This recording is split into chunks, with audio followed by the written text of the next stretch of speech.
So my project title is called Serving in Silence, ? Australian LGBTI Military Service since 1945. And as the title suggests, this project is examining how the Australian Defence Force has grappled with social change around lesbian, gay, bisexual, transgender, and intersex people since the end of the Second World War. The reason focusing on the post-Second World War period is there has been a little bit of research on the Second World War, but there hasn't been anything on the post-Second World War era. So this project is looking at the evolving policies, evolving practices, the evolving public discourse, and also, most importantly, the actual lived experiences of the LGBTI members themselves and the ways that they've navigated, adapted to, and also challenged defense culture. And it's hoped the aims of this project are to determine new insights into the evolving defense culture and also the ways that social institutions, particularly conservative ones, have grappled with social change. Just to give you a little bit of historical context, in Australia, regulations banned LGB military service until November of 1992. Transgender service was banned until mid-2010, and I'm going to come back to both of those in a moment. So the methodology for this project, obviously there are challenges in that the ADF, both in the past and the present, hasn't recorded the gender identity or sexuality of its members. So what I've been doing is working very closely with the Defence LGBTI Service, DEFGLS, to solicit interviews with current and former members, and I'll also very shortly be placing ads in the LGBTI press. But it is a combination of archival research and oral history research.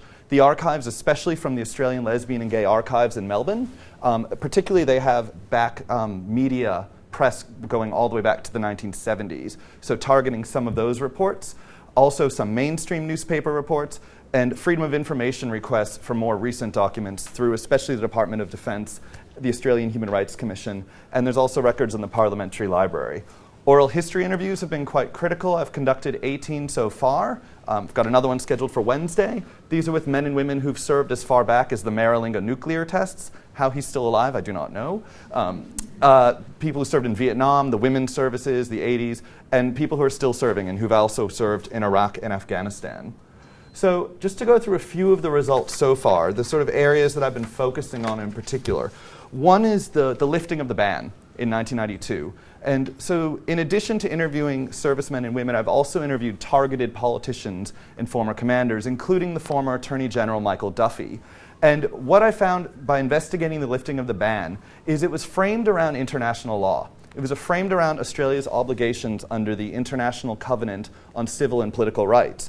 But through doing the research and interviewing Duffy and a few other important characters in this moment, it became clear that actually the reason that he and others invoked international law was to change the decision-making process. Because the defense minister at the time insisted on keeping the ban. And the only way to take it out of the defense minister's portfolio was to invoke international law. And then it became a cabinet decision. There were a few months of debates, but ultimately cabinet did vote to lift the ban. Other areas I've been looking at. In 1982, a short-lived group called the Gay Ex-Servicemen's Association went to lay a wreath on Anzac Day at the Shrine of Remembrance in Melbourne. And they were turned away, that's the photo in the upper left, by Bruce Ruxton in a very dramatic scene. And I've written an article, it's under review now, that talks about the way that GISA was challenging the hegemonic masculinity of the Anzac legend by trying to position themselves as gay men who were part of the Anzac mythology. 1995-96 was the first time, in 1995, G-Force, which was a short-lived gay defense group, petitioned the Australian Defence Force to be allowed to have a float march in Mardi Gras. And at first they were knocked back. And they appealed this decision, and they basically, at one stage, the president of G-Force, his career was threatened by a senior officer. But they did manage to get permission to march as long as they used a non-military looking float. There were fears that they'd have like a big pink tank parading down Oxford Street, and the ADF didn't want that.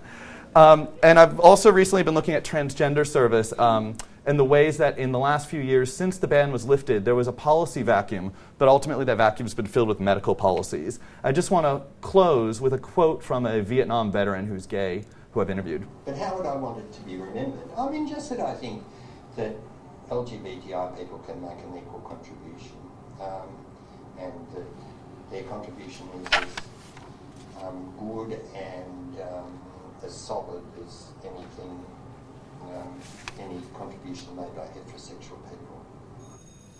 Thank you.